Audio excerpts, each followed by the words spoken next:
introduced to Krav Maga Worldwide by a girlfriend of mine who was actually the fitness director before I came on board. And she was one of my best friends. And she happened to know one of our sales representatives at the time. But at that period of time, this was 13 years ago, Billy Blanks was like the hot thing. Everybody was doing Taibo. And I did take some Taibo classes, and I liked the experience of the empowerment of the punching and the kicking and the energy and the sweat and the music. Was all great. But the thing I didn't like about Taibo is I had no idea what I was doing. And I knew I didn't know what I was doing, and I knew I wanted to know what I was doing in the technical sense of punching and kicking well, and knowing, where am I supposed to be kicking and how am I supposed to be using my body when I punch. So it was a perfect time because my girlfriend called me and said, you've got to come and check out this thing, Krav Maga, and I want you to come and learn it, and then I want you to teach some fitness classes. And I said, okay. So I came and I watched a couple classes, and then I just started doing privates with Michael Margolin, and he taught me how to punch and kick and do all the stuff that we do here now. And then we took that movement and we created a kind of Taibo feel class, which was our cardio kickboxing class for years. That class was so popular, I think we would have 50 people or more in this little tiny room.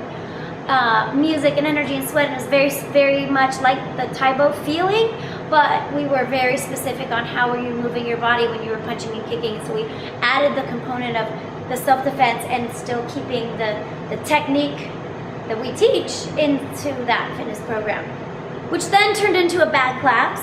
So then we started incorporating that into the bag, and then we came across CrossFit about 3 years ago, and that was the perfect fit for what we do and a little bit of the mentality of what we teach here.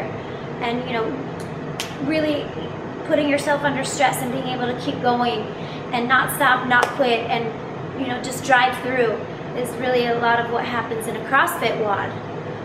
There's a lot of mental strength, there's a lot of stuff you don't really want to do, it doesn't feel good, it's uncomfortable, but you do it anyway, and you know that in the long run that's just going to bring you to an entirely new level of fitness or self-defense or whatever it may be. But it's a really great complement because CrossFit takes everything that works in strength and conditioning and all different types of programs. Whatever works, CrossFit takes and creates, adapts it to what their methodology is. And if it doesn't work, we throw it away. If it works, we keep it. And that's the same thing we do at Krav Maga. We know everything that's going on in all the systems. We know what's happening in self-defense and fighting and what's going on in the modern world. And we take everything that works and adapt it into Krav Maga because it works. And that's what we do in CrossFit as well. So it's a really good combination, good relationship, Krav Maga and CrossFit.